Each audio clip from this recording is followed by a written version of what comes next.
Thì chào mọi người, hôm nay sẽ tiếp tục giới thiệu cho người một cái máy khoan đến từ hãng Total. Thì cái máy khoan này có công suất rất là mạnh người ha, 1010W, dòng điện 220 đến 240, 50-60Hz. Có tốc độ quay của cái máy khoan là 2800 vòng một phút. Cái lực búa rất là mạnh người ha, lực búa này tới 44.800 vòng một phút, lực búa đập á. Cái đầu kẹp từ 1,5 đến 13mm nha, 13mm đó. Có chế độ đảo chiều ha. Bên hãng Total thì nó ban hành 1 năm, nhưng mà về Việt Nam chúng ta nó chỉ còn có 6 tháng thôi. Rồi bây giờ tôi sẽ khui cái máy rồi sao mọi người xem ha.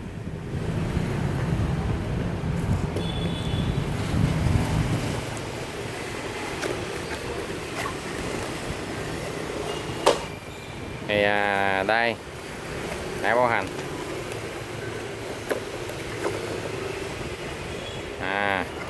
Đây, cái này đựng cái này trong cái túi, nó có một cái tay cầm. Cái tay cầm này, cái này mấy cái kia là bằng nhựa đen, hiện này là cũng bằng nhựa mà nó xi theo, màu xi nó sang hơn thôi mọi người ha. Đó, màu sang hơn.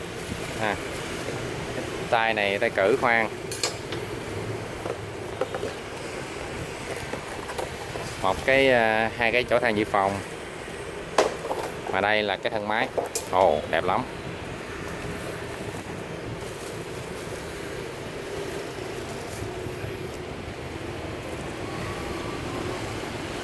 Đó, người xem cái máy nó rất là đẹp ha. Thì trên đây có hai chế độ, chế độ quang này quang búa và không búa, đó hai chế độ.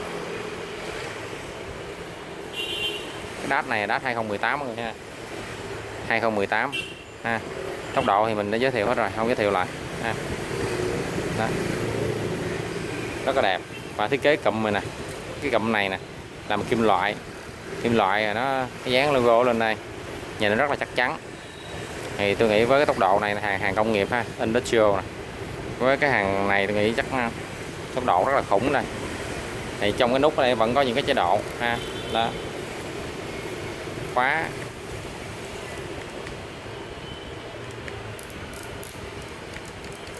tăng giảm ha. Con này cái nút này giữ luôn đó. Cái thiết kế bằng vuông chứ không phải bằng tròn như những anh khác.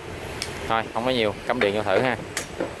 Người nghe tiếng máy nó sẽ cảm nhận được nhiều hơn.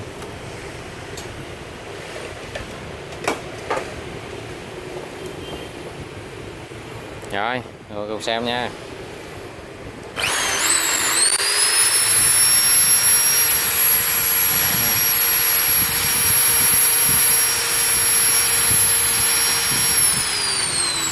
Đó, tốc độ nó chậm rồi ha, chậm rồi, tăng lên nè.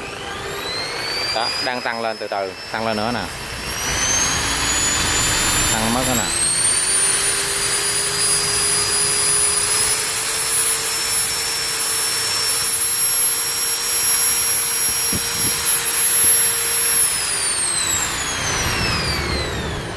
Cái tiếng máy mọi người nghe ha, rất là mạnh ha, rất là mạnh, đảo chiều.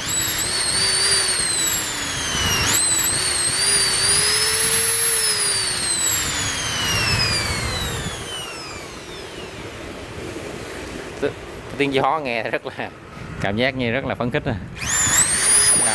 Người thấy tiếng gió không?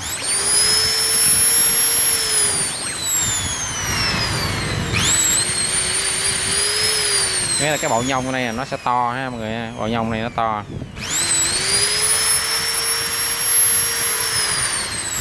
Đây chế độ bên đây là khoan thường nè, đây là khoan búa ha, khoan búa. Rồi ok, một con máy rất là đẹp ha mọi người ha, rất là đẹp đó. Mọi người lưu ý xem giá trên cái thanh tiêu đề dùm nha. Giá này tôi không có để nói trên đây nữa ha, xem giá trên tiêu đề dùm đó. Một con máy rất là đẹp, bảo hành chính hãng 6 tháng của hãng Total.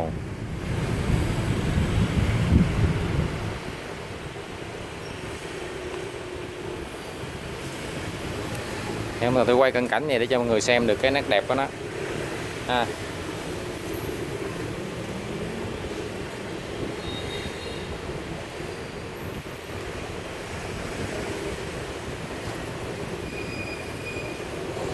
Rồi ok mọi người ha, mọi người có nhu cầu mua hàng liên hệ tôi số điện thoại 0942 309090 ha. Rồi cảm ơn, xin chào.